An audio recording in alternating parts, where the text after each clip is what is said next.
Olá e bem-vindos ao webinar Fibronamics. Focados na tecnologia e inovação, os webinars Fibronamics abordam casos específicos e desafios estratégicos das organizações pela mão da experiente equipe Technology da Fibronamics, com os quais poderá interagir durante as sessões. O webinar de hoje será Design Circular de Produtos. Apenas para garantir que vocês conseguem nos ouvir claramente, por favor digitem no chat no canto inferior direito. Conosco, Tiago Souza, que é licenciado em Design Industrial pela ESAD, das Caldas da Rainha do Instituto Politécnico de Leiria, e nos últimos anos participa de projetos ligados à investigação e desenvolvimento como designer de produto, e conduzirá esta sessão. Bem-vindo!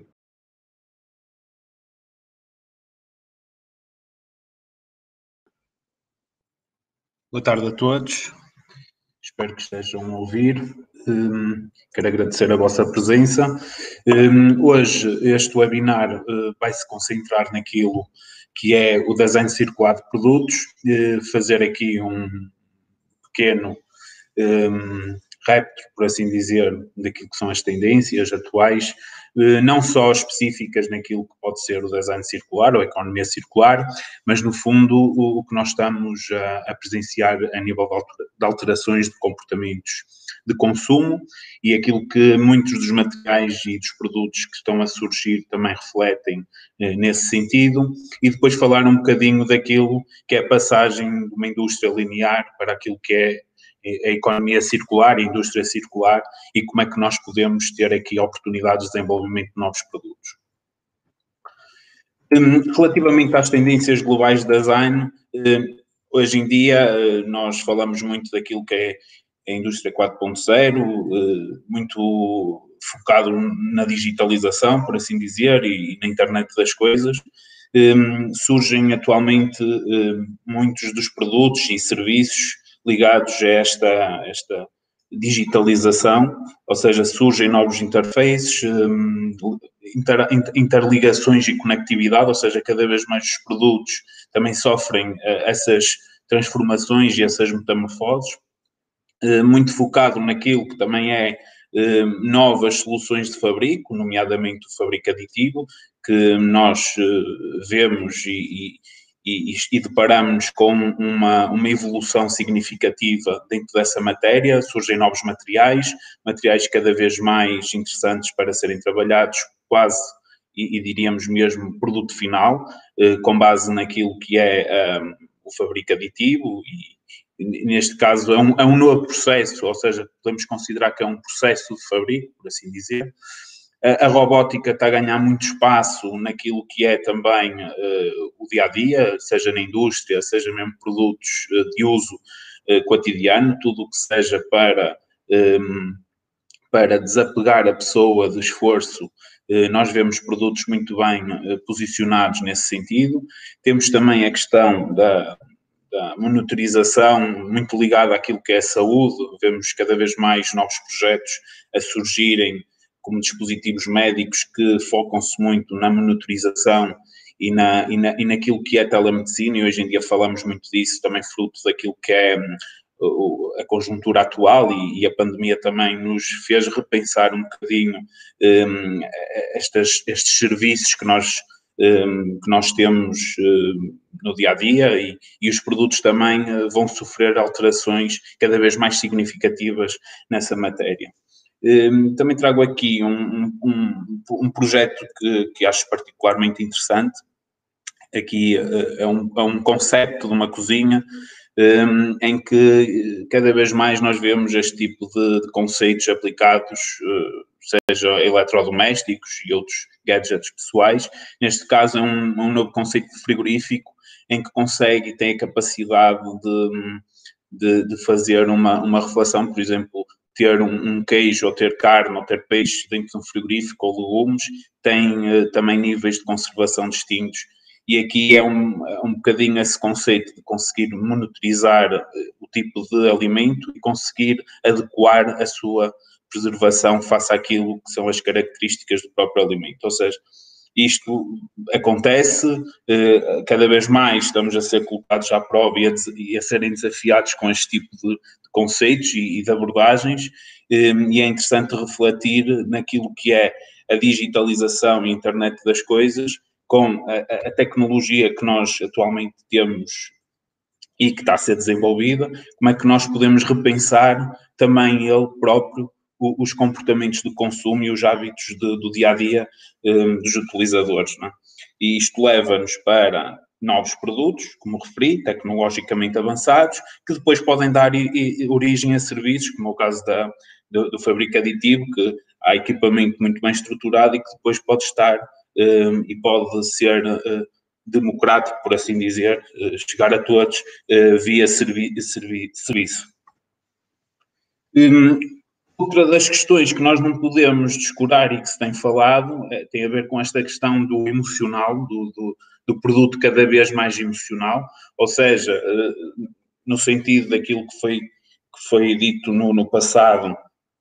em que cada vez mais a tecnologia está a entrar na nossa sociedade e como é óbvio isso é unânime. Nós hoje em dia, se olharmos há 7 ou 8 anos um telemóvel e hoje o que é possível fazer através de um telemóvel ou da Smart TV, que já são produtos que nós temos em casa a um preço acessível, que toda a gente pode ter esse tipo de tecnologia, nós também começamos a questionar o outro lado, que é, por assim dizer, que é a questão da humanidade na era digital e na era tecnológica, não é? Cada vez mais a tecnologia dos sentidos e a robótica versus o humano, também ela tende a ser explorada e são uma tendência para serem explorados em novos produtos para o futuro. Ou seja, o humano tende a ser mais digital, porque precisa e quer esse tipo de tecnologia, acessível e direta, mas por outro lado a tecnologia começa a ser mais humana. Ou seja, este comportamento do emocional, do sensitivo, que nós vemos nas pessoas e daquilo que nos caracteriza enquanto ser humano e ser sociável, também vamos replicar e queremos ver isso também na tecnologia, nos produtos que nos chegam no dia-a-dia. Essas novas sensações podem ser novas sensações mesmo, coisas que se calhar nós, enquanto seres humanos, nunca fomos, nunca consideramos, nem fomos sido postos à prova, mas também serem extensões dos nossos sentidos, como o toque, o tato, o cheiro, etc. Ou seja, isso irá ser cada vez mais notório naqueles produtos que estão a ser desenvolvidos com um forte componente tecnológica. E que os materiais também, sem dúvida, têm um papel de relevo, como é óbvio, mas isto proporciona maior liberdade, uma sensação de emoção também, e isso é o que nós temos vindo a deparar. Pronto, aqui são alguns exemplos, por assim dizer. Aqui temos um projeto desenvolvido pela Amazon que consegue medir o estado de espírito da pessoa através do som da voz, ou seja, algo bastante interessante do ponto de vista daquilo que é a tecnologia, de perdermos muito daquilo que são os sentidos, ou seja, nós estamos aqui neste webinar, não estamos a ver, não temos as sensações de cheiro, etc. Ou seja, começar a criar aqui outras experiências para aquilo que pode também ser o futuro nesse nível, poderá ser muito interessante. Sendo que o ser humano vive de sentidos e isso é muito importante, esta ligação emocional através dos sentidos e cada vez mais os produtos ganham quase como uma extensão do corpo e fala-se muito mesmo na área têxtil e outros da segunda pele e de extensões do próprio corpo, do ponto de vista semântico, digamos, da própria estratégia de pensamento do produto e daquilo que nos rodeia e isso vem precisamente tendo em conta a evolução tecnológica que nos contagia. Aqui outros exemplos, seja a nível auditivo, seja a nível sensorial, a questão da monitorização, cada vez mais estes sensores, como referido, da segunda pele, que têm a capacidade de monitorizar e de enviar dados para, por exemplo, para o nosso médico de família, para fazer uma monitorização do nosso estado de saúde, por exemplo, e aqui um bocadinho ligado àquilo que é a realidade aumentada, que poderá também ser interessante explorar e de perceber como é que isso afeta os hábitos e comportamentos de consumo para o futuro. Nesse sentido, penso que a área dos jogos está muito explorado e tem vindo a mostrar cada vez mais esta preocupação. Há pessoas que já conseguem estar neste nível de jogo quase como numa realidade virtual, por assim dizer, mas muito próximo àquilo que são a experiência sensorial, e isso é um reflexo também de que no futuro muitos dos gadgets que hoje conhecemos vão sofrer cada vez mais estas transformações. Depois temos aqui uma tendência que continua atual, apesar de não ser muito nova, não é um conceito novo, mas é o conceito que também nos traz aqui, por assim dizer, que tem tudo a ver, que tem a ver com a economia circular e como é que os produtos também se apresentam, e cada vez mais surgem cada vez mais novos projetos nesse sentido. Ou seja, não é só uma preocupação ambiental, é uma preocupação a vários níveis, a níveis de novos materiais, valorizar resíduos, a escassez de matéria-prima virgem também é um problema. Isso nós mais à frente também vamos abordar um bocadinho essa problemática, repensar cada vez mais as cadeias de valor, ou seja, tem tudo a ver com aquilo que é a ideia, o conceito de economia circular, e aqui nós vemos alguns projetos recentes, digamos assim, publicações recentes, que são interessantes de trazer para cima da mesa. Por exemplo, aqui um cabo para um conjunto de utensílios de cozinha, que são feitos num compósito com base em arroz. Aqui o resíduo plástico que é triturado, é criado pellets e depois é injetado e cria um relógio, ou seja, com base neste conceito de circularidade. Aqui também bancos, por exemplo, para aplicação imobiliário urbano, feitos através de tecnologia de fábrica aditivo com base em resíduo urbano, neste caso base polimérica. E depois aqui um conceito interessante que é através de algas, fazer selos por um contexto muito interessante. Ou seja, este material aqui, neste caso em específico, não é um material propriamente novo, já tem alguns anos, eu diria 15, 20 anos de desenvolvimento, mas nunca foi encontrada uma aplicabilidade coerente com aquilo que é o material. E neste caso o designer, o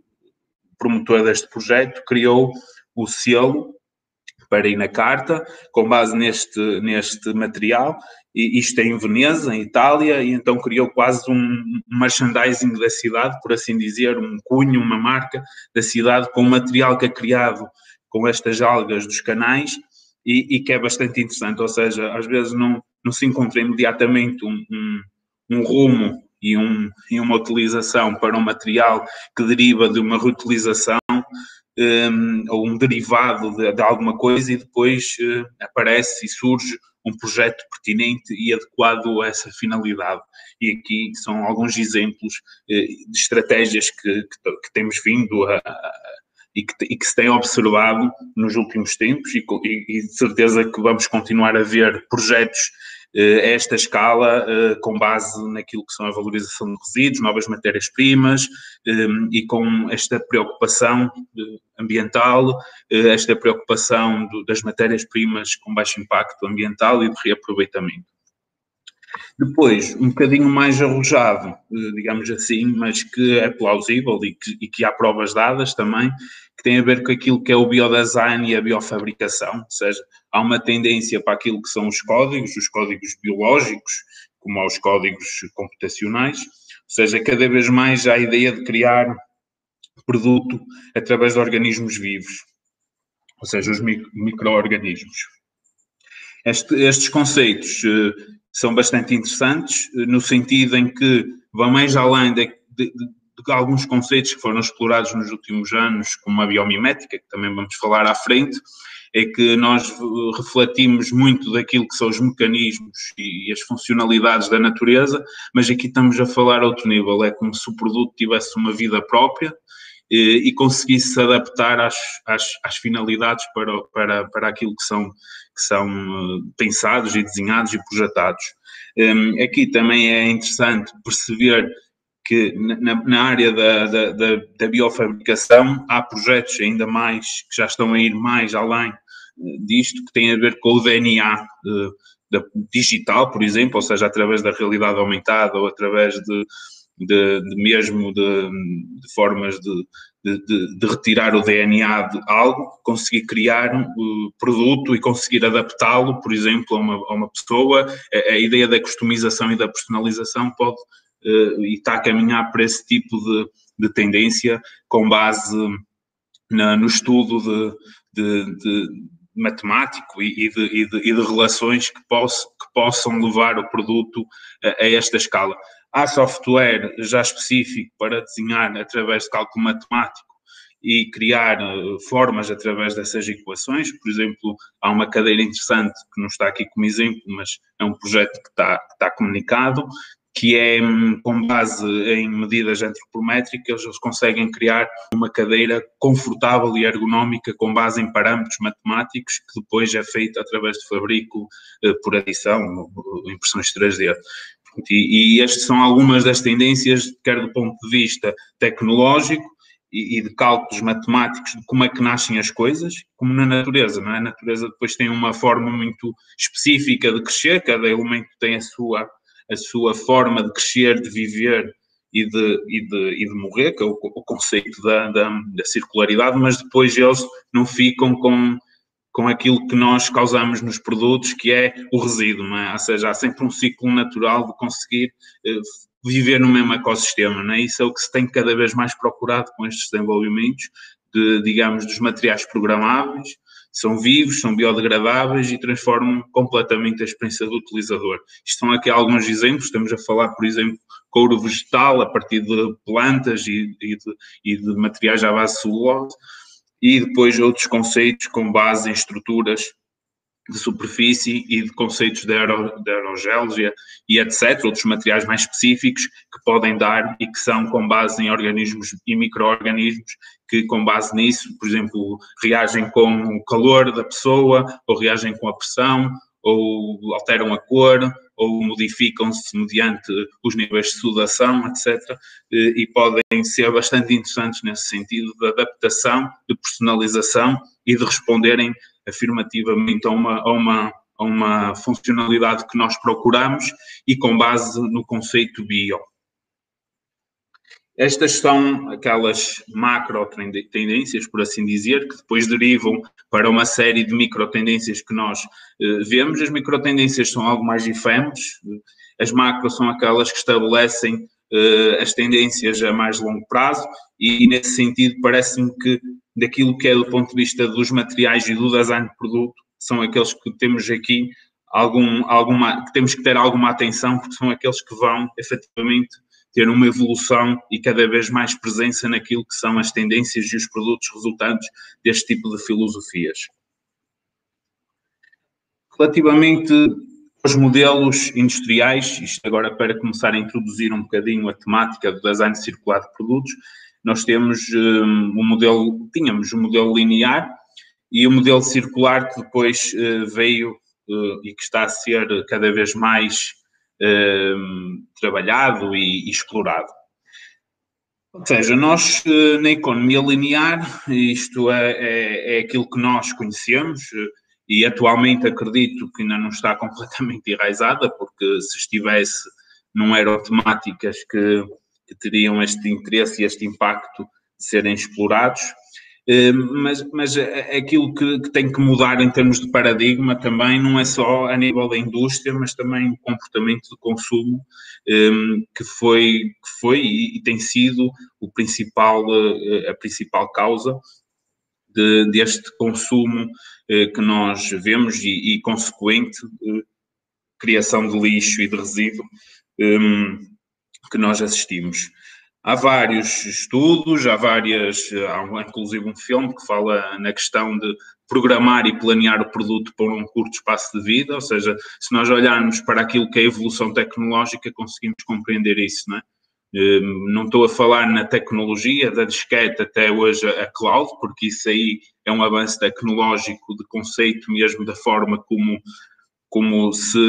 nos relacionamos com a informação e com o armazenamento, por exemplo, é um exemplo, não é? Mas, por exemplo, quando falamos numa pena ou num disco USB, termos de 1 tera, 2 teras, 5 teras, ou seja, haver este upgrade, o que origina cada vez mais produto, porque não é possível fazer um upgrade efetivo ao equipamento. O que é que acontece? Fica obsoleto rapidamente, exige que nós adquirimos outra marca e cada vez isso origina mais produto e mais resíduo por consequência, não é? Ou seja, o consumo e o descarte faz parte da sociedade. a forma como nós temos que pensar isto é o produto conseguir aguentar mais tempo e no seu fim de vida conseguir reintroduzi-lo numa cadeia de valor, não? Pronto, isso é que origina depois o que vem, o conceito da economia circular, mas temos que perceber muito bem que a economia linear está longe de ser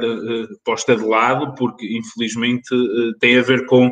o consumo e tem a ver com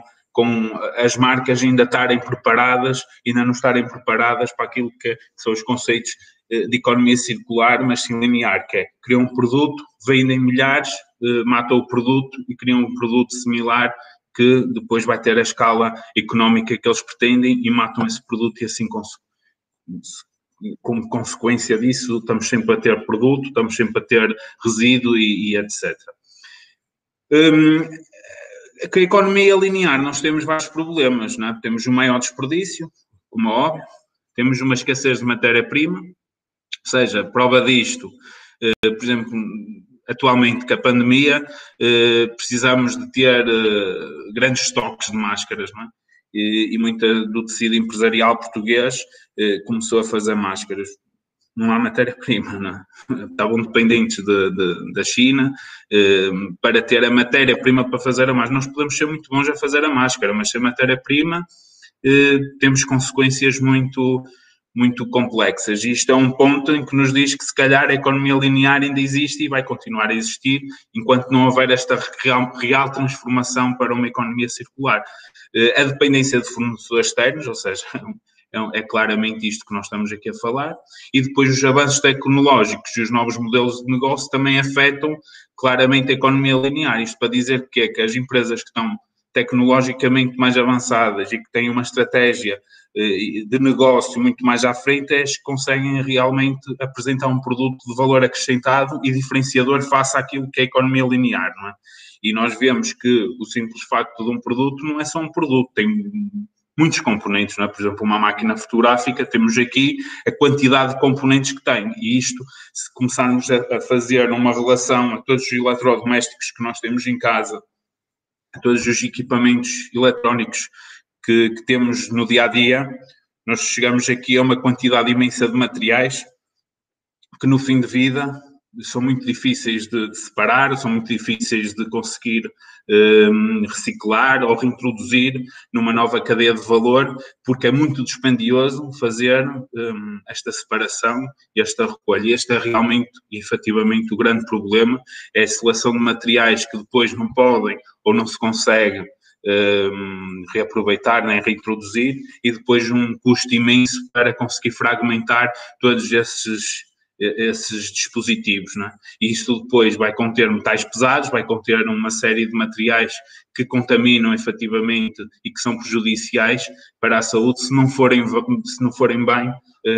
separados e bem acondicionados no fim de vida. E depois deparamos-nos aqui com estas imagens, que não são únicas, infelizmente, mas que são montanhas de lixo, neste caso eletrónico, mas há outras tipologias, como é óbvio. Isso leva-nos a conceitos, não é, da sustentabilidade, que é o mais falado. A sustentabilidade, o conceito de sustentabilidade não é novo, surgiu em 87, publicamente, mas foca naquilo que são aspectos ligados ao fator económico, ao social, ao cultural, ao ambiental da sociedade humana, não é? E isso aqui, estes 4 pilares é que têm que prevalecer para que um produto seja sustentável. Aquilo que vemos é que é muito difícil encontrar um produto que seja totalmente sustentável, não é? E isso é que é efetivamente a problemática dos dias de hoje, que do ponto de vista de marketing e de venda, é um argumento de venda, sem dúvida nenhuma, as pessoas estão preocupadas com o impacto ambiental. Felizmente há empresas que estão-se a aproximar de soluções muito interessantes e que caminham, nem que seja via serviço, para rentabilizar o seu produto, que já é uma forma de minimizar o impacto, pelo menos, da produção massificada, por assim dizer.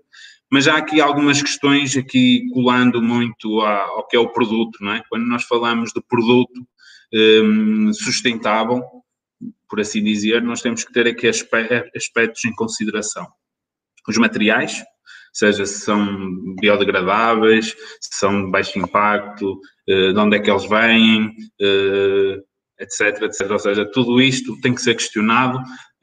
A produção, se recorre a produtos locais, se tem que ir à China para depois ser comercializado cá, se isto tudo tem influência. A qualidade e a durabilidade de um produto, ou seja, se nós programamos o produto para ser obsoleto rapidamente, porquê? Porque o meu conceito é que comprem cada vez mais este produto, então nós não estamos a ser sustentáveis porque não estamos a contribuir para a questão ambiental, nem a questão social, nem a questão ambiental, apenas estamos a contribuir, se calhar, de um ponto de vista económico. Ou seja, aquilo que eu acho é que dentro da sustentabilidade não é só responder a um aspecto, não é? Tem que se responder aos 4 aspectos em simultâneo para considerarmos que é um produto sustentável, porque eu posso ter um produto que é economicamente interessante e do ponto de vista social é democrata, por assim dizer, chega a acesso a toda a gente. Isso é um dos conceitos que a IKEA tem montado nos últimos anos, tem comunicado de forma interessante, mas depois a questão ambiental não é explorada, não é? Porque não pode ser explorada, porque se formos esmiuçar estas questões, muito provavelmente vemos problemas, e não é por acaso que já se tem pensado mesmo dentro do negócio que há noutros modelos de negócio para fazer face ao descarte rápido de uma peça barata, uma peça leve, é fácil de descartar, e isso cria um problema do ponto de vista social, não é? Isto funcionou bem, esse modelo de negócio, mas eles próprios também estão a alterar essas filosofias e estão cada vez mais à procura de produto mais ecológico e modelos de negócio mais sustentáveis nessa matéria. Isso é um exemplo. A utilidade do produto, se promove a biodiversidade ou não, ou seja, muitas das vezes vamos fazer uma cadeira, vamos desenhar uma cadeira. É preciso fazer essa questão, se eu desenhar uma cadeira, porquê é que eu tenho que desenhar uma cadeira? Se é só uma questão de marca, ou seja, tenho que ter uma cadeira no mercado, que é o que acontece, ou se vou fazer uma cadeira efetivamente porque quero resolver um problema ou quero oferecer uma cadeira que seja 100% sustentável ou não. Isso também tem a ver um bocadinho com o tipo de briefing e com o tipo de abordagem que se tem que fazer numa fase prévia do projeto. Por isso é que design e projeto tem que ser muito bem estruturado numa fase prévia, ou seja, design e estratégia, para efetivamente termos aqui um bom produto no mercado, senão fica um produto, é mais um produto para entrar na concorrência, para competir com os produtos que já existem no mercado, e que, se vamos ver em cada arquétipo de produto ou em cada tipologia de produto, temos milhões de modelos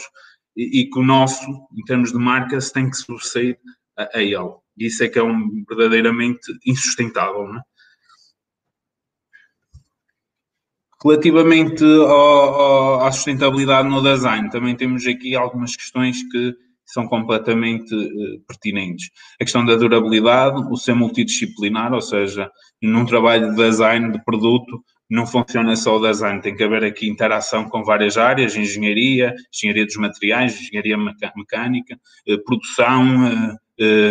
área comercial, perceber o mercado, marketing, etc. A consistência, perceber que há constante mudança e o produto tem que acompanhar essa mudança. A questão de ser local é mais subjetivo, mas esta questão da produção e do material, conseguirmos estar num raio muito local, é muito mais interessante do ponto de vista de impacto e daquilo que vai ser a sustentabilidade do produto mais tarde. O conceito cradle to cradle, que vou explicar um bocadinho mais aprofundado a seguir. Ser um produto positivo, ter responsabilidade social, ética, a inovação, qualidade e a conexão emocional. Estas são as grandes charneiras daquilo que é o design sustentável, ou a sustentabilidade no design de produto. E nós aqui temos um exemplo de duas marcas distintas, com posicionamentos diferentes, mas que mesmo assim é inconfundível o seu design. Por um lado temos a Braun, em que Dieter Rams,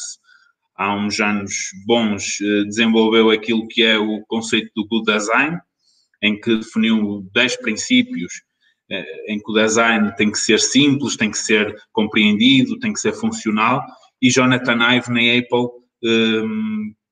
conseguiu implementar muito bem essa filosofia e vemos aqui produtos tanto da Brown como da Apple, em que nós conseguimos perceber que há referências estéticas daquilo que são as marcas e que se tornam intemporais e uma referência daquilo que é o design minimal, o design funcional, aquilo que funciona muito bem, que é esteticamente atrativo e aquilo que é considerado bom design. Cradle to Cradle, isto é o conceito que me parece a mim mais interessante quando se fala em economia circular, porque efetivamente foi o pensamento ecológico mundial que influenciou este conceito e que foi publicado em 2002. Nasce da ideia do berço ao berço, em que efetivamente já começa a questionar a indústria linear, em que o produto tem um ciclo desde a produção, a matéria-prima, produção, distribuição, utilização e descarte, não é? E vai para o aterro, por assim dizer, ou seja, que era o cradle to grave, e esta mudança de paradigma já nos começa a induzir aquilo que é a atualidade, ou seja, a circularidade, ou seja, pensar o produto para ser retomado no seu ciclo ou então conseguir reintroduzir noutro ciclo. Aqui nós temos um projeto interessante de uma cadeira, de uma marca bastante conhecida, em que isto nasceu como um livro, um manifesto, tem um website em que eles explicam o conceito e a linha de raciocínio do Cradle to Cradle, e depois tem um certificado que as empresas podem concorrer ou solicitar, será melhor o termo, para os seus produtos. E isto tem aqui características e condicionantes muito bem estipuladas e muito bem definidas, e aqui conseguimos perceber que cada produto tem uma análise muito específica, ou seja, ele é desfragmentado em todos os seus componentes, consegue-se perceber o que é que daqui é reciclável, o que é que não é reciclável, o que é que pode ser reintroduzido no próprio produto, o que é que não pode, ou seja, toda a cadeia é totalmente desmontada, os materiais são fáceis de separar, neste caso as bases são em alumínio, que é um material que é possível derreter e conseguir reintroduzi-lo no mesmo produto, até inclusive, ou seja, isto depois tem várias categorias, tem o Cradle to Cradle Gold, o Silver e etc, ou seja, que tem a ver com os níveis que cada produto atinge dentro daqueles parâmetros definidos pelos promotores do projeto. Ou seja, isto é o início daquilo que é hoje a economia circular, é um alerta para a indústria em 2002 e que hoje em dia, pronto, está completamente cimentado e passado este tempo todo conseguimos garantir que este é um projeto atual, apesar da sua idade. O modelo industrial circular, que agora está a tentar ser implementado e que é o modelo que atualmente nós falamos com mais impacto, que faz todo o sentido, já quase não deveria ser uma tendência, mas quase uma responsabilidade, não é? Dizemos assim, em que nós pensamos, ou seja, temos as matérias-primas, temos o design, temos todo o ciclo, mas depois, em vez de ir para aterro, nós temos o resíduo e temos a reciclagem, ou seja, conseguimos reintroduzir algum material no mesmo processo, ótimo. Geramos resíduo, ele é canalizado para outro tipo de indústria, excelente, assim conseguimos rentabilizar sempre o investimento face àquilo que é o nosso produto, ou seja, não é só algo teórico em que ok, eu tenho que arranjar forma de reciclar ou de reintroduzir o meu produto, não, é conseguir ganhar dinheiro com o fim de vida do produto que eu estou a produzir. Isso é que cativa o industrial e a parte de fábrica, porque isto, como exige investimento em novas máquinas, em mais recursos humanos, também é preciso ter algum retorno para que, do ponto de vista funcional, ele seja implementado. Por isso é que é economia circular e não é cradle to cradle, porque o cradle to cradle é algo, se calhar, mais ligado ao produto em si. A economia circular é mexer com o pilar economia, ou seja, conseguir gerar receita a partir do fim de vida dos produtos, e isso é que é interessante de explorar. Ou seja, no fundo, também abrimos aqui a oportunidade de nós, enquanto designers, enquanto criativos, enquanto entusiastas, digamos assim, de conseguir projetar com resíduos, com lixo, ou seja, cada vez mais é uma tendência, cada vez mais há muitos projetos a surgirem nesse sentido, ou seja, a partir, e como apresentei no início, nas tendências, pegar no resíduo que há o lixo do mar, conseguir criar pellets, introduzir e fazer um produto, naquele caso um relógio, há outros exemplos, ou seja, conseguir através desse resíduo conseguir um produto que é vendável,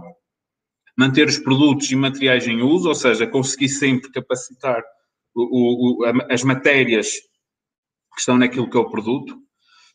e regenerar os sistemas naturais, que isso é uma preocupação, porque se nós estivermos sempre a gastar matéria-prima virgem, como a madeira, a pedra, os metais, foram os materiais que começaram, aquilo que nós, se olharmos para a história da evolução humana, começamos com utensílios em pedra, madeira, depois os metais, começamos a processar os metais, e a partir daí começou a nascerem materiais derivados, até irmos aos sintéticos, e agora vamos para os biomateriais, os nanomateriais, que estão a surgir com reforço, etc. Mas temos que também pensar que não podemos ir sempre à origem, porque senão vai haver o sistema natural, vai quebrar, porque não vai conseguir regenerar as matérias-primas naturais, por assim dizer. Então, é uma forma de capacitar também os próprios produtos para se conseguir criar produtos e estar sempre a criar valor através desse ciclo.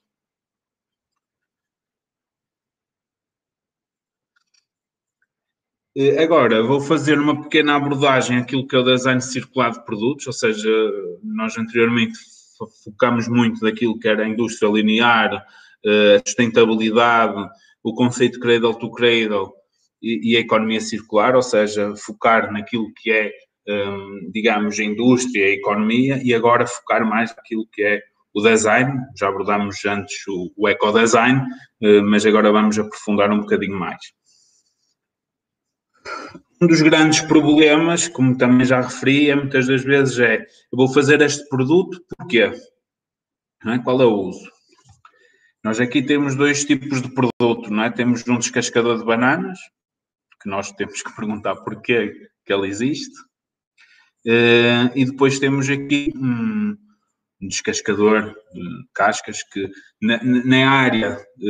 em termos de tipologia, ou seja, de batatas, descascar batatas, por exemplo, na tipologia são produtos completamente diferentes. Um não é funcional, não é prático, não é necessário, porque uma banana não é o problema de descascar a banana,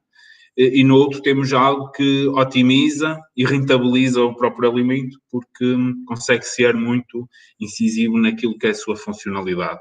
E esse é um grande problema que nos deparamos nos últimos anos e continuamos a ter esse problema atualmente, que é perceber porque é que eu vou fazer este produto, porque é que eu preciso deste produto, não é? Qual é o uso, qual é a necessidade, qual é o mercado, quais são os custos e que materiais e processos de fabrico eu vou utilizar. Isto são as primeiras perguntas que uma pessoa, quando está a fazer um projeto, deverá questionar. Nós chamamos de aqui ecodesign,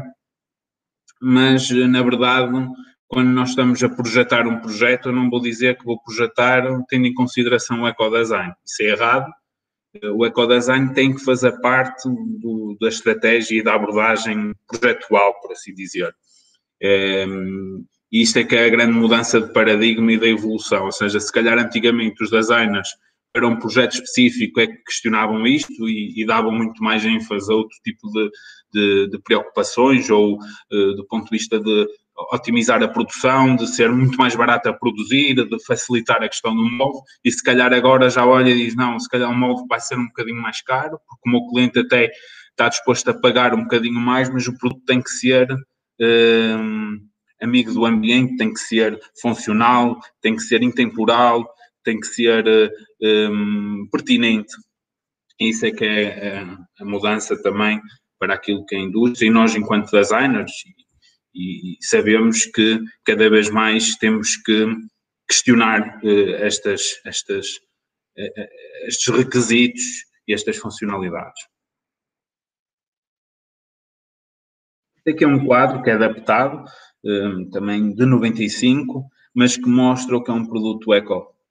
Nos últimos anos eu tenho também ouvido muita gente a vender produto como eco, ecodesign, ecológico, etc. Sim, ok, é um argumento de venda, mas é preciso ir mais além, não é? É preciso perceber o ciclo de vida do produto e perceber exatamente onde é que nós podemos afirmar que aquele produto é 100% ecológico ou 100% ecodesign.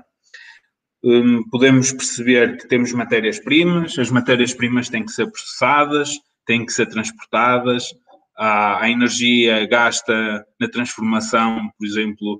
para fazer uma garrafa, nós temos os pellets poliméricos, eles são precisos triturar, eles têm a máquina que gasta água, gasta luz, depois vai ter que vir um caminhão que é diesel, que vai fazer não sei quantos quilómetros, até levar, por exemplo, a um porto, e que depois é transportado no navio, etc, etc, até chegar, e é preciso fazer um molde, é preciso gastar energia nas máquinas para fazer molde, é preciso o metal também já foi transformado com máquinas, depois é preciso injetar o polímero no molde, fazer testes, até conseguir uma unidade, e depois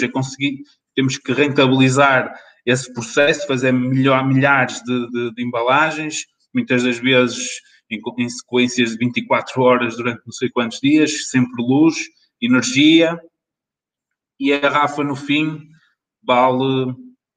0,4 cêntimos. Não é? O impacto que ela teve não é medido, ou se é medido, não é, pelo menos não é comunicado, não é? E depois o material vai ter um impacto no fim de vida, ou seja, depois a preocupação é que a garrafa vai para o oceano, mas antes há problemas, não é? E acho que também poderá ser uma forma de nós repensarmos também todo o processo, onde é que conseguimos rentabilizar, onde é que nós conseguimos efetivamente recuperar o material, porque a matéria-prima que vai muitas vezes para onde não deve ir, que é quase sempre, não é? Ainda hoje, com a pandemia, nós percebemos máscaras, as máscaras vão ser as próximas garrafas de PET do oceano, não é? E também vamos ter que falar sobre elas, não é? E depois ainda para mais são outro tipo de problema, são materiais que não é PET, não é? Ou seja, temos mais que o material, temos outras características dos materiais e que poderá ter, se calhar a indústria ainda nem está preparada para a sua reintrodução e reaproveitamento, não é? Pronto, e aqui é um bocadinho essa tabela que explica alguns passos interessantes para nós refletirmos quando queremos um produto com base no ecodesign. A empresa Harper tem vários produtos que seguem esses princípios e eles comunicam precisamente isso, não é? Que é os materiais que são reciclados, que foram reintroduzidos no produto, dentro da estrutura toda, aqueles que são recicláveis, e depois a energia consumida no processo de fabrico e qual é a pegada de carbono gasta para a execução de um produto. Ou seja, é uma ficha técnica que vai no sentido daqueles princípios e na medição destas etapas de ciclo de vida do produto. Há normas estabelecidas, não é nada novo, isso está tabulado, mas o que é certo é que em projeto, muitas das vezes, isto não está presente, não é? E o produto não basta ir para a prateleira com selo eco, ou dizer que é ecodesign, muitas das vezes a ficha técnica ou essa comunicação no website, como tem para esses certificados que depois podem ser atribuídos através do Cradle to Cradle e outros selos que garantem que aquele produto seguiu os princípios de ciclo de vida dos produtos e que foi otimizado o custo de água, ou a quantidade de água gasta no processo, ou a pegada de carbono, etc. Ou seja, tudo isso é otimizado e rentabilizado naquilo que é um produto.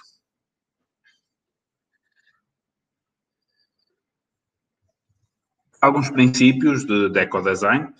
ou seja, reciclagem, reutilização, uma redução dimensional, ou seja, pensar como é que ele é embalado, como é que ele vai ser a nível logístico transportado, quantas embalagens cabem no caminhão, se vai ser de navio, se vai ser um tiro, que tipo de tiro, quantas caixas é que eu consigo, ou seja, tudo isso tem que ser pré-definido no início do projeto para poder rentabilizar efetivamente o projeto, pensar em design sistémico, material único, ou seja, se não for único, monomaterial, ter muito bem estes elementos separados e percebermos como é que nós, no fim de vida, em fim de ciclo de vida, conseguimos pegar nos materiais e reintroduzi-los nas mais variadas áreas.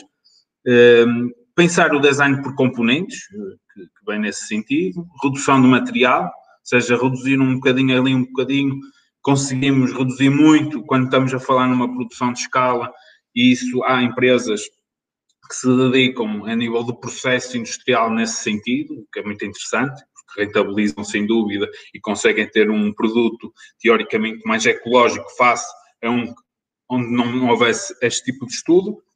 E depois, muitas das vezes, também optar por serviços com base nos produtos. Temos aqui alguns exemplos, uns que são conceptuais, outros que já são visíveis, mas que refletem um bocadinho isso. Temos aqui a Bimbi, por exemplo, um produto que reúne uma série de eletrodomésticos num único produto, é simples de comunicar com o utilizador, está desenhado por componentes, é um tipo de produto que segue e que bebe um bocadinho deste tipo de filosofia.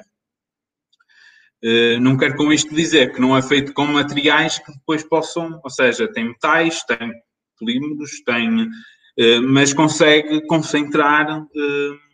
tem a parte eletrónica, como é óbvio, mas depois consegue concentrar 4 ou 5 eletrodomésticos num só, e depois é possível, eles têm um serviço, não é? Tem um modelo de serviço em que nós conseguimos substituir componentes e até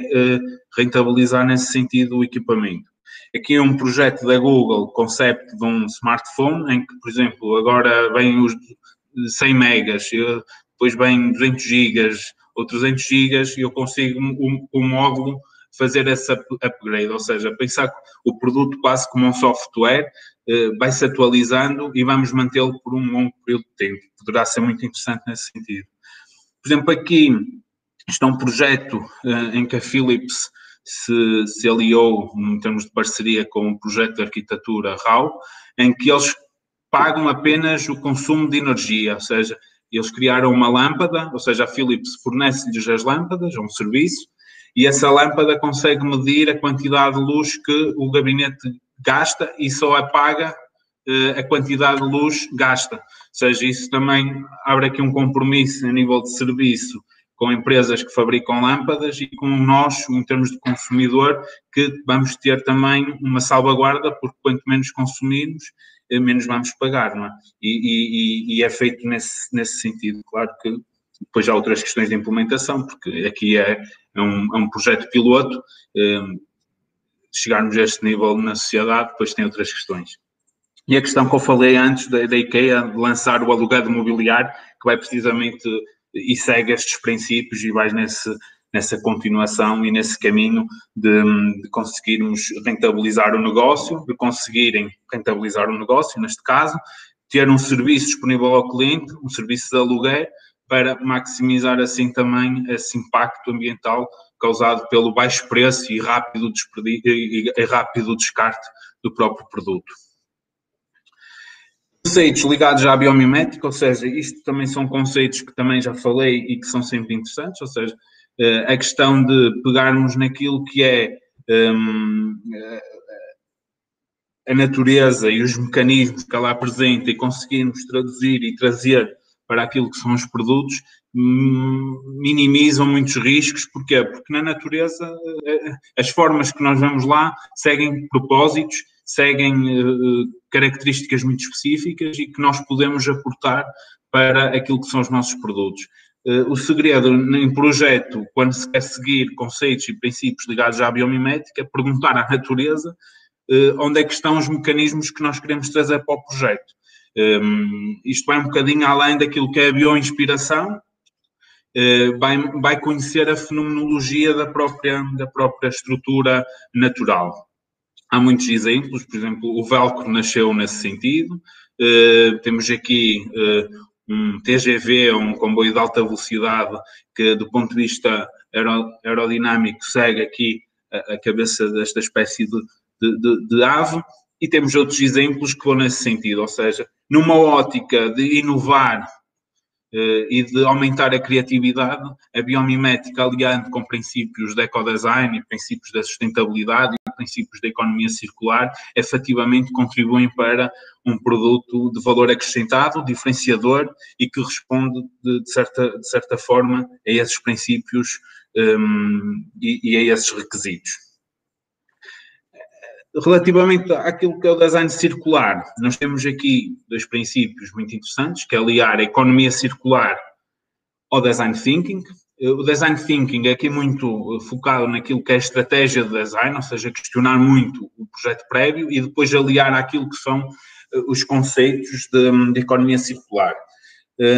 Há um guia, que é o guia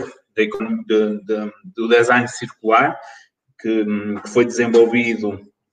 por designers ligados à IDEO. E isto aqui é interessante porque, aliando estes princípios de ecodesign, economia circular, biomimética, indústria 4.0, nós capacitamos, sem dúvida, novos modelos de negócio, novos produtos e serviços em prol daquilo que é as necessidades atuais, focando aquilo que pode ser a circularidade, tanto da economia como do produto e do design. Só focar aqui 4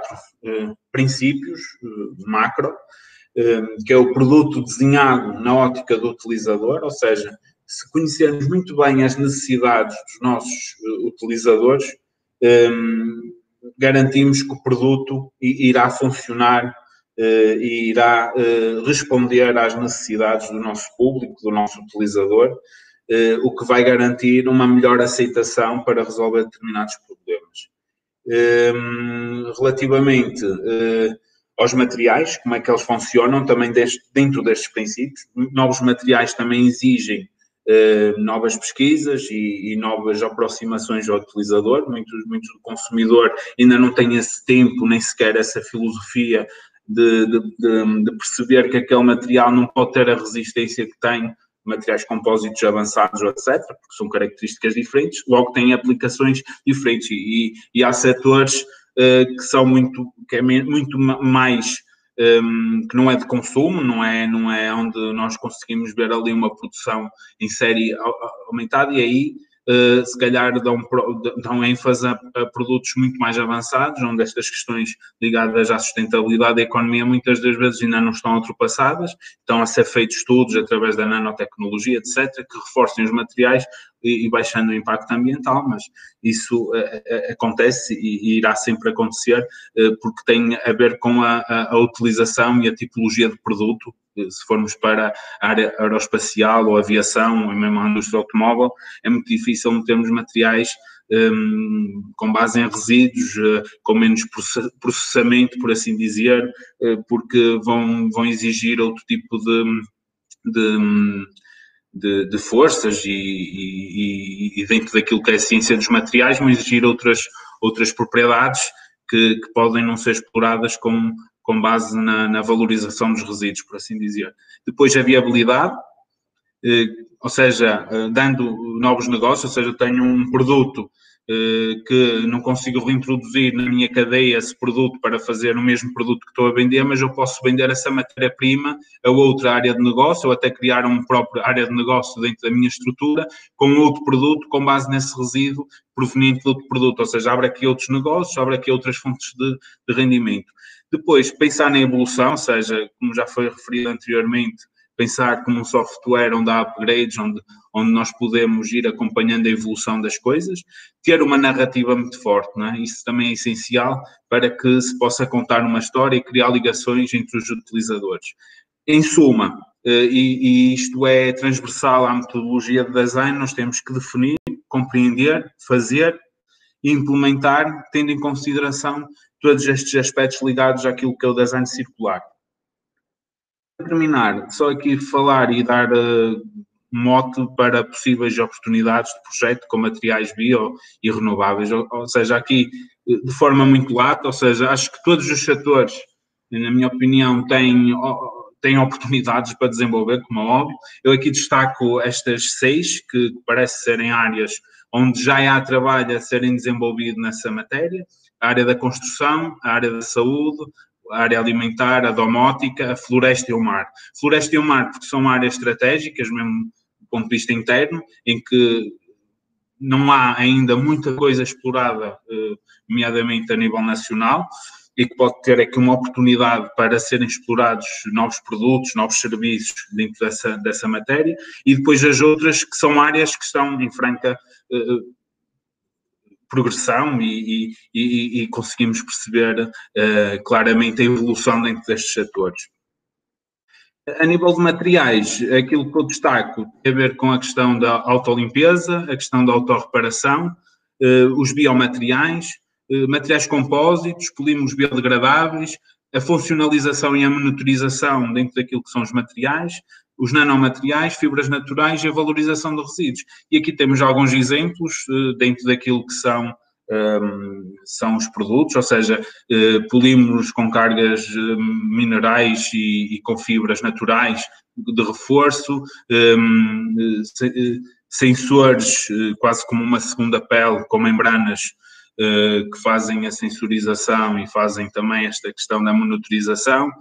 Aqui a Carlsberg, neste caso, lançou uma nova garrafa com base em papel.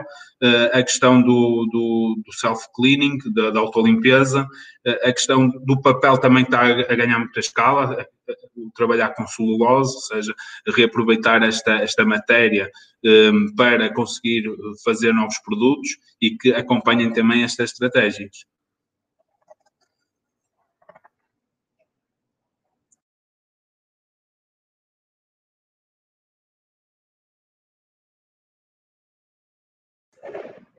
Obrigado, Thiago. Esse é um tema muito interessante. Agora, nós reservamos um tempo para questões. Por favor, digite as suas questões no chat, no canto inferior direito.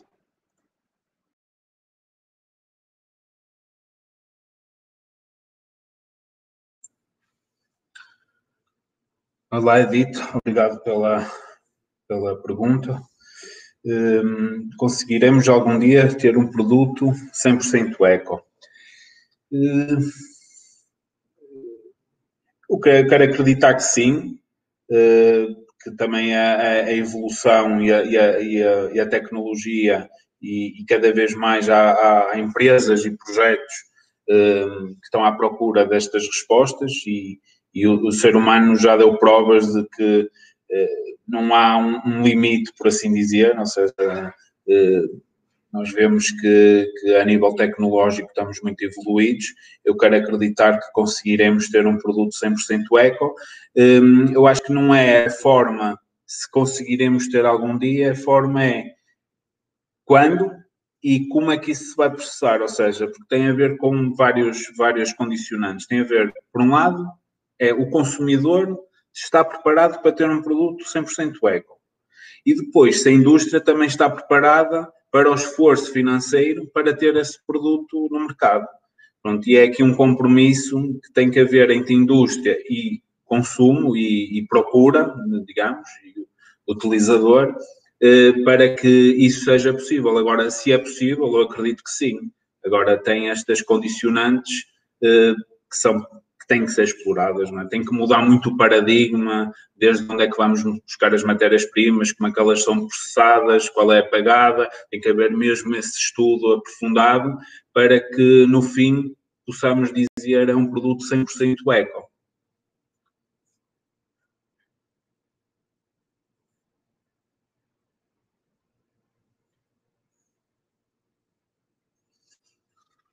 Olá, Maria. Como se define um produto 100% eco? Eu acho que um produto 100% eco tem que corresponder 100% àquilo que é os princípios da sustentabilidade e do ecodesign, não é? e tem que ir um bocadinho mais além daquilo que nós, se calhar, até conhecemos. Ou seja, nós para fazermos... Posso dar um exemplo, que já é um exemplo que me deram há uns anos, mas que acho um excelente exemplo. Na produção de uma máquina de café, na produção da máquina, na casca, gasta muito polímero, mas o maior impacto que essa máquina tem, que essa casca de polimérica tem, não é o polímero utilizado, é a quantidade de água que a gasta no seu fabrico, não é? Ou seja, nós para medirmos um processo 100% eco, ou dizer que um produto é 100% eco, não podemos só dizer que ele vai ser biodegradável ou que ele até consegue colocar 100% da sua matéria no processo para fazer outro produto. Temos que também otimizar muito aquilo que é o processo de fabrico e muito daquilo que é o processo logístico desse produto, porque nós falamos no produto eco, mas temos que falar na logística, não é? Se eu produzo um produto em Portugal e envio para os Estados Unidos, e tem uma pegada ecológica associada, não é? E a definição de um produto eco, muitas das vezes nós focamos muito aquilo que é o produto físico quando nós compramos no mercado, não é? Ou seja, eu vou comprar esta embalagem porque é eco, mas a embalagem teve um ciclo, não é? E eu definiria o produto 100% eco conhecendo o seu ciclo de vida e conhecendo todas as fases de processamento e onde é que nós conseguimos mesmo otimizar para conseguir garantir que aquele produto pelo menos é ecológico e depois o 100% eco. Não depende só disso, depende depois de todo o ciclo e de toda a sua reestruturação. Ou seja, o ideal com 100% eco seria ele funcionar quase como um elemento natural, não é? Ter um ADN próprio em que chegasse ao fim e criava o seu próprio ecossistema para poder renascer outra coisa ou dar origem a outra coisa, não é? Diria eu no futuro que seria esses conceitos a serem explorados para um produto 100% eco. Obrigado, Daniel. Excelente apresentação. Você poderia comentar um pouco mais sobre como a indústria 4.0 e os modelos de sistema produtos e serviços podem impulsionar o design circular de produtos? A indústria 4.0 parece-me a mim que veio revolucionar muito daquilo que é as estratégias de indústria e de serviços que nós conhecemos. Os produtos de economia circular vão ganhar com isso porque dentro daquilo que é a indústria 4.0, na minha ótica, nós conseguimos reaproveitar e inserir dentro de outras tipologias de indústria. E aqui a internet das coisas e o avanço tecnológico que a indústria 4.0 está a dar à própria indústria, acredito que vai ser por aí que se vai conseguir criar os mecanismos necessários para que os conceitos de economia circular possam ser cada vez mais presentes, ou seja, o que eu quero dizer é que a revolução e aquilo que a indústria 4.0 está a dar e a realidade aumentada, trabalhar com a internet das coisas, trabalhar com a robotização e cada vez mais nós vemos isso a acontecer através do fabrico aditivo, por assim dizer. A questão da circularidade dos produtos, com esse avanço tecnológico e com cada vez mais máquinas a surgirem, coisas interessantíssimas, coisas que se calhar há 2 anos, ou há 1 ano, ou há meio ano, ninguém acreditaria que a indústria fosse capaz de fazer aquilo, vai ser uma mais-valia para reaproveitar muitos das matérias-primas e muitos dos produtos em fim de ciclo de vida e serem introduzidas através desses mecanismos para assim conseguir novos modelos de negócio, novos produtos, novos serviços com base nessa matéria-prima. Porque aqui o design circular de produtos, quando nós falamos no design, é projeto, ou seja, o projeto nós podemos desenhar qualquer coisa. Quando nós falamos no circular de produtos, quer dizer que estamos a falar na economia circular. A economia circular é o que é que nós fazemos ao fim de ciclo de vida de um produto ou o que é que fazemos a grande parte desse material. E a indústria 4.0 está a criar equipamentos muito, muito interessantes, muito avançados, coisas esplêndidas, em que é possível depois alterar a nível de fabrico, a nível de de gestão de resíduo e poder ser incorporado no tipo de indústria. Isto é a minha ótica e acho que é por aí que nós podemos aliar aquilo que é a indústria 4.0 e aquilo que é a economia circular, conseguir juntar os dois e através de novos equipamentos conseguir novas soluções para aquilo que é a gestão de resíduos, fabricação e novos serviços e novos produtos.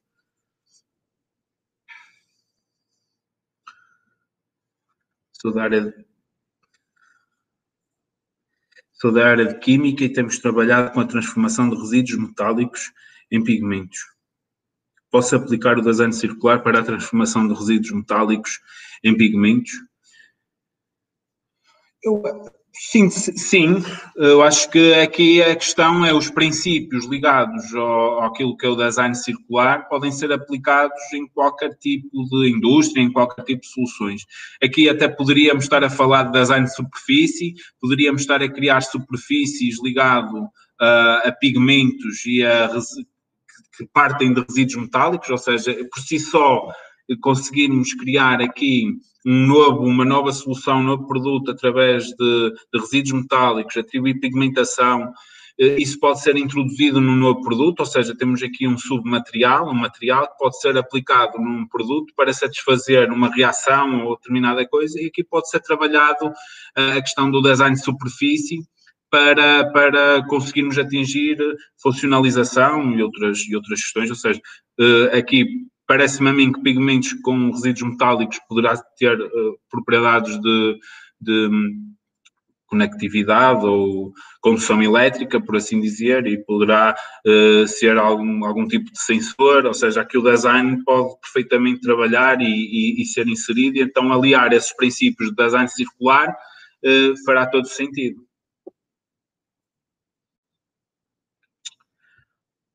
Boa tarde, Vasco. Qual consideras ser o papel das áreas de concessão de produtos artesanais no futuro próximo e a sua implementação no modelo de economia circular? Ora bem,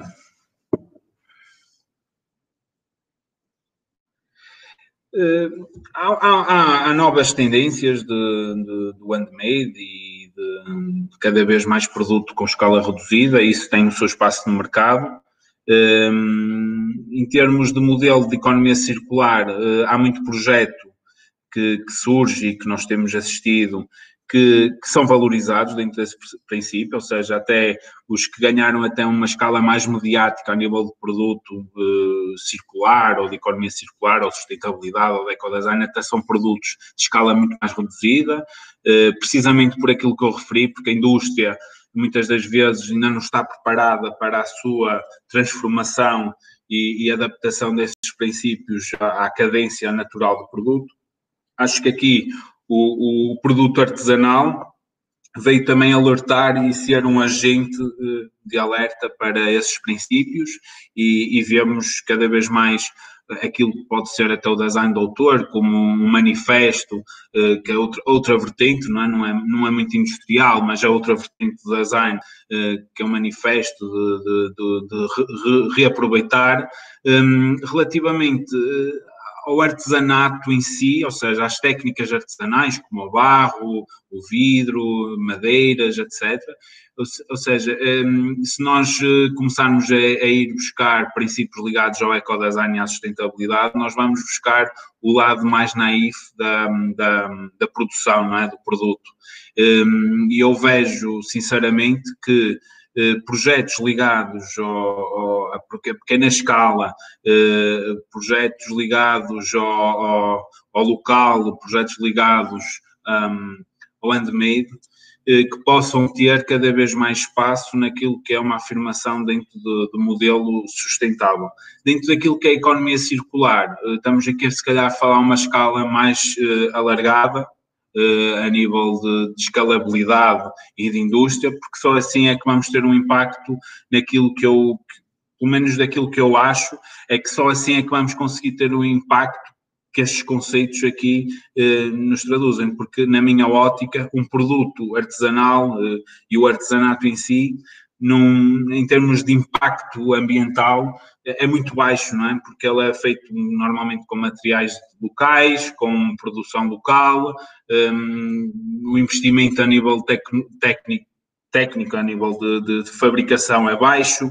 a escala também é baixa, ou seja, é um produto que está mais próximo àquilo que é o conceito do ecodesign, não é? Do sustentável, e aqui a questão da economia circular está um bocadinho mais à frente, tá? Estamos a falar em produção em massa, componentes eletrónicos a grande escala, e como é que nós aí conseguimos minimizar esse impacto todo? Só aí é que vale a pena falar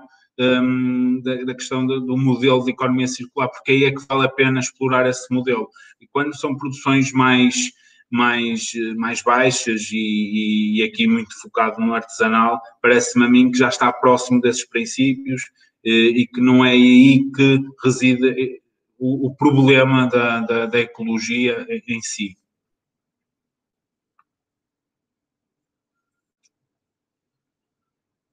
Boa tarde. Qual é a sua opinião sobre a adaptação do setor da saúde a dispositivos médicos mais amigos do ambiente, dado todas as dificuldades de certificação e da cultura dos produtos descartáveis nesse mercado?